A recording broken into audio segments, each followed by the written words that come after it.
Hi. I don't know how many of you that I don't know physically know of what I call the 2am story. My little chat on constipation reminded me of the 2am story. Now, the 2am story happened to me when I was in Melbourne back in the 90s. Anyway, I was living in this place. It was like a block of units, and you had sort of communal toilets. There were like three toilets, three toilet stalls outside in the courtyard, so to speak, or whatever the hell it is. So there was no toilet in my room, or my flat, or what the fuck you want to call it. Anyway, I think Formula One was on at the time or something that night, and I went to KFC about 11 o'clock, and I just bought coleslaw, a burger, and something like that, right? And either the chicken or the coleslaw was off, presumably, because around about, I don't know, midnight or so, I started to feel a bit queasy in the stomach.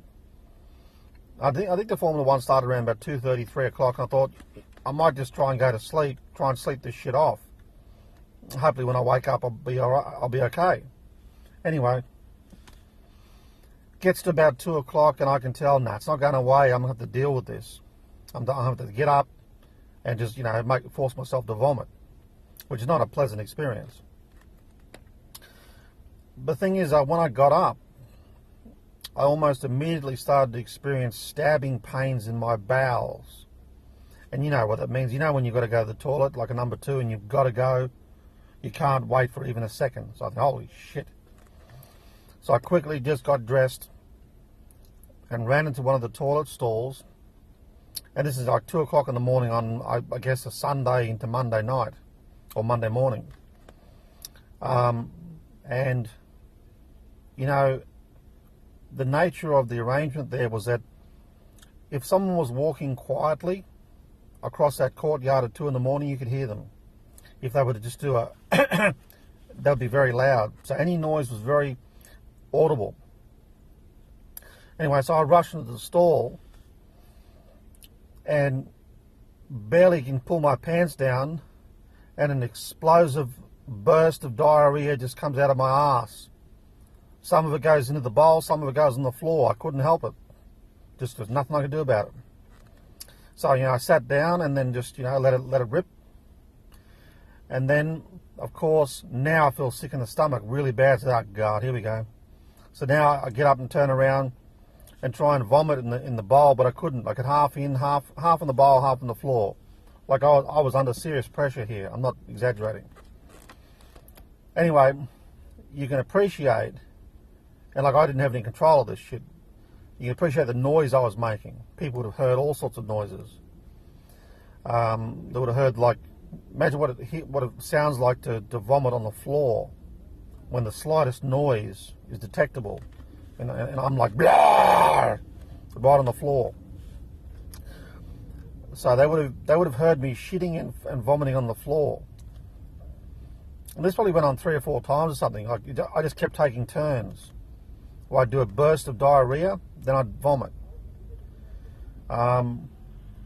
So whatever I ate was pretty fucking serious, because my body wanted it out.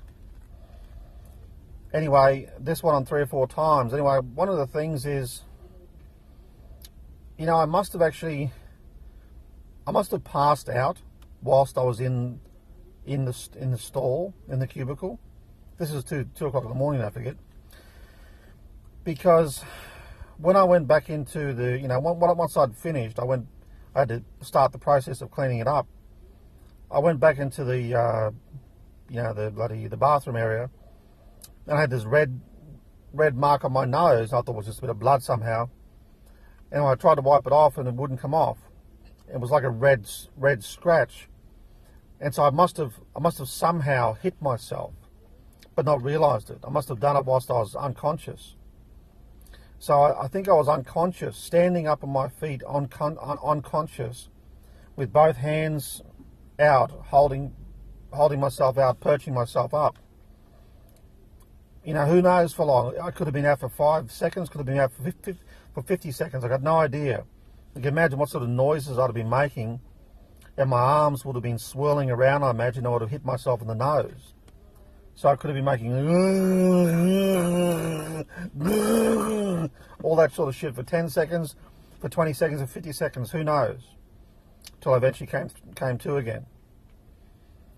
And so the amount of noise I subjected these people to was like 9 units there or something like that. And of course then I had to clean it up, and they would have heard, you know, a number of flushes, but also the bucket hitting the floor of the toilet and me getting rid of all the caca and stuff that I laid there. I mean, it would have been, you know, it'd been sort of disgusting to see, but it would have been absolutely brilliant if I could have somehow filmed it. Absolutely fucking brilliant, because, you know, I had no control of my diarrhea, no control of my vomiting, and I passed out as well. And who knows the movements I could have made there. Anyway, yeah, that did actually happen. That's a true story.